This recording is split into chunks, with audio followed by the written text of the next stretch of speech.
ओम नमो भगवते वासुदेवाय। मित्रों, आपके और आपके परिवार पर भगवान नारायण की कृपा सदैव बनी रहे। शनि महाराज को हमारे कर्म और न्याय का देवता माना जाता है। हमारे अच्छे और बुरे कर्मों के पीछे शनि महाराज का हाथ होता है। शनि देव का रंग श्याम वर्ण है। हमारे अच्छे या बुरे कर्मों पर शनि देव का नियंत्रण होने से शनि देव की महत्ता बढ़ जाती है। यदि शनि कुंडली में उत्तम अवस्था में है तो इंसान को बहुत कम समय में बड़ी सफलता दिलाता है। आज हम भगवान शनिदेव की 2 कथाओं का श्रवण करेंगे। चलिए शुरू करते हैं। पौराणिक कथा अनुसार लंकापति रावण ने अपनी अपार शक्ति से न केवल देवताओं का राज्य छीन लिया बल्कि उसने सभी ग्रहों को भी कैद कर लिया था।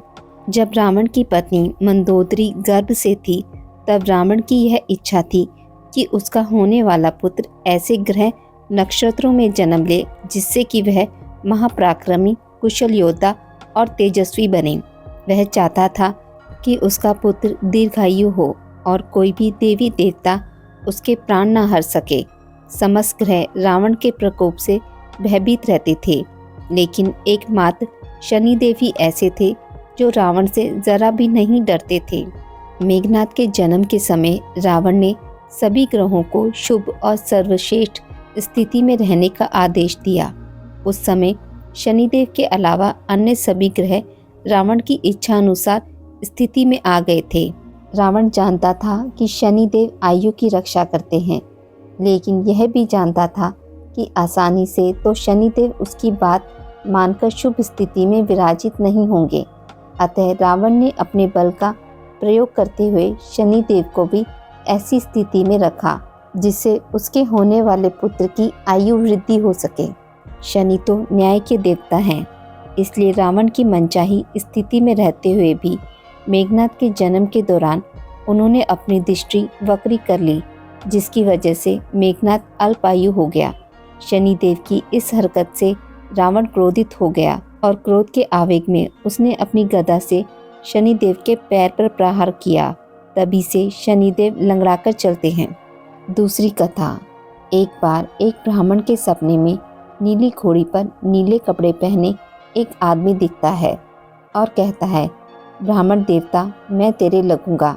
यह सपना उसे रोज रात को दिखता था। वह परेशान हो गया और दुबला होने लगा। उसकी पत्नी ने कहा, मैं आपको अच्छा खिलाती हूँ, अच्छा पिलाती हूँ, पर आप दुबले क्यों होते जा रहे हैं। ब्राह्मण ने अपना सपना ब्राह्मणी को बताया। तब ब्राह्मणी, वे अवश्य ही महाराज होंगे, अब की दिखे तो कहना, पर 1.25 पहर से ज़्यादा का मत लगो।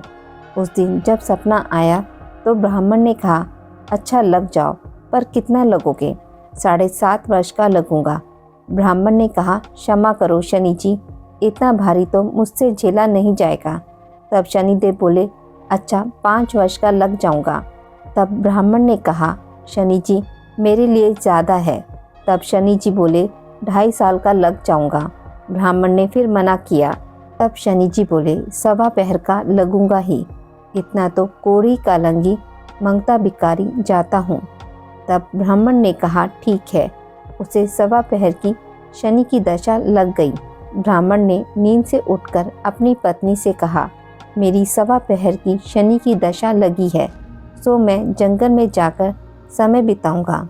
मेरे खाने पीने का सामान बांध दो और मेरे पीछे से लड़ना मत।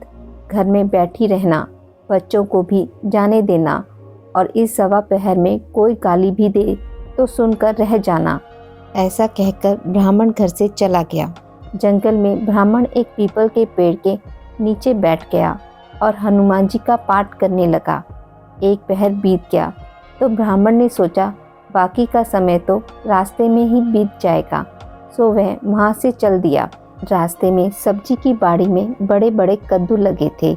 माली से एक खरीद लिया और आगे चला। रास्ते में शनि जी एक ब्राह्मण का वेश बनाकर मिले और पूछा, तेरे पास क्या है। तब ब्राह्मण ने कहा, मेरे पास कद्दू है। तब शनि देव ने कहा, दिखाओ। जब ब्राह्मण ने चादर खोली तो देखा कि उसमें तो राजकुमार की खून से भरी मुंडी है। शनि जी ब्राह्मण को राजा के पास ले गए और कहा, राजा जी, आपके कुंवर की हत्या इस ब्राह्मण ने की है। इसके पास जो चादर है उसमें कुंवर का कटा हुआ सर है। राजा ने कहा, मुझे मत दिखाओ, मैं नहीं देख पाऊंगा, इसे सूली पर चढ़ा दो। यहाँ हाहाकार मच गया। ब्राह्मण को सूली पर चढ़ाने लगे तो उससे पूछा, कोई आखिरी इच्छा हो तो बताओ। पहले ब्राह्मण ने सोचा, यदि किसी प्रकार कुछ समय तक के लिए फांसी रुक जाए तो शनि की दशा का 1.25 पहर पूरा हो जाएगा। यह सोचकर उसने कहा, भाई, मैं बचपन से नित्य बालाजी की कथा कहता या सुनता आया हूँ। आज मरने से पहले अंतिम बार कथा कह लेने दो। फांसी देने वाले ने उसकी आखिरी इच्छा पूर्ण होने तक फांसी रोक दी। ब्राह्मण को कहानी कहते कहते 1.25 प्रहर पूरा हो गया। शनि की दशा टलते ही राजा का कुंवर तो शिकार खेलकर लौटकर चला आ रहा है। कुंवर को लौटता देखकर राजा एक तरफ तो खुशी से झूम उठा, दूसरी तरफ इस डर से कांप उठा कि यदि उस निर्दोष ब्राह्मण को फांसी पर चढ़ा दिया होगा तो ब्राह्मण हत्या का दोष लगेगा। 2-4 घुड़सवारों को दौड़ाया और ब्राह्मण को आदर सहित दरबार में लाने का हुक्म दिया। ब्राह्मण राज दरबार में उपस्थित हुआ तो राजा ने क्षमा याचना मांगते हुए कहा कि आपकी बगल में जो चादर है उसे खोलकर दिखाओ। राजा की आज्ञा के अनुसार ब्राह्मण ने चादर खोली तो उसमें एक कद्दू था। राजा ने ब्राह्मण को बहुत सा धन दिया और पूछा, हे ब्राह्मण देवता, इन सब के पीछे क्या रहस्य है? ब्राह्मण बोला, मुझे 1.25 प्रहर की शनि की दशा लगी थी, इसलिए ये सब हुआ। राजा ने कहा, शनि की दशा किस प्रकार टलती है? ब्राह्मण ने कहा, राजा या सेठ को लगे तो काला घोड़ा दान करें, गरीब को लगे तो पीपल की पूजा करें तब बोले, साचा शनिचर कहिए, जाके पाव सदा ही पढ़िए। शनि महाराज की कहानी सुने, काला तिल और काली उड़द आदि का दान दे, काले कुत्ते को तेल चुपड़ी रोटी खिलावे तो शनि की दशा उतर जाएगी। राजा ने ब्राह्मण को कद्दू वापस कर दिया। घर आकर ब्राह्मण ने कद्दू अपनी पत्नी को दिया। जब पत्नी ने उसे काटा तो बीजों की जगह हीरे मोती निकले। ब्राह्मणी ने पूछा, यह कहाँ से लाए? जब शनि की दशा लगी थी तो यह कद्दू कुंवर का कटा सर बन गया था। अब दशा उतरी है तो शनि जी ने इसे निहाल कर दिया। हे शनि महाराज, जैसे ब्राह्मण के शनि की दशा लगे वैसे किसी को भी न लगे।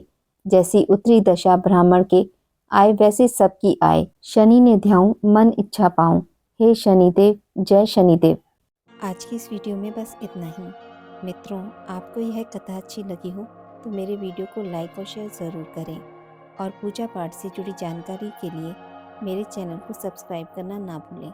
धन्यवाद।